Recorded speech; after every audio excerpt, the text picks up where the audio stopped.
આપ જોઈ રહ્યા છો A9 ગુજરાતી ન્યૂઝ કામરેજ સુરત. આજના સમાચાર. કામરેજ 4 રસ્તા ઉપર સવારના 6 થી સવારના 9:30 વાગ્યા સુધી જે ટ્રાફિકની સમસ્યા દિન બ દિન વધતી જતી રહી છે, ત્યારે તંત્ર દ્વારા હજી સુધી કોઈ આનો નિકાલ આવ્યો નથી.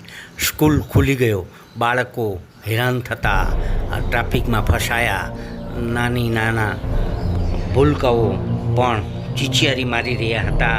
ત્યારે સ્કૂલ બસો તેમજ ઉપરથી આવતી તમામ લક્ઝરી બસો અને સાથે સાથે આ ટાઈમે પોલીસ ખાતાના કોઈ પણ સ્ટાફના માણસો જોવા ન મળ્યા અને દિન ડેઈલી આ સમસ્યા ટ્રાફિકની જોવા મળી રહી છે. ત્યારે આજે સવારનો આ ટ્રાફિક આપ જોઈ શકો છો. સ્કૂલે બાળકો ટાઈમે પહોંચતા નથી, તેમજ સર્વિસ ઉપર જનારા તેમજ હીરામાં જનાર તમામ વ્યક્તિઓ 2 વ્હીલર 4 વ્હીલર અને મોટી ગાડીઓવાળા આ રીતે ટ્રાફિકમાં ફસાઈ રહ્યા છે.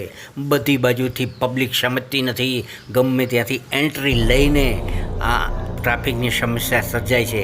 ત્યારે આનો નિકાલ પબ્લિક ઈચ્છે છે કે કઈ રીતે ઝડપથી આવે અને સવારના આ ટ્રાફિકની સમસ્યા હલ થાય તેવું ઈચ્છી રહી છે પબ્લિક. હવે જોવાનું રહેશે કે આ વાહનો પણ પાર્કિંગ થઈ રહ્યા છે અને તંત્ર દ્વારા કઈ રીતે આનો નિકાલ થાય છે.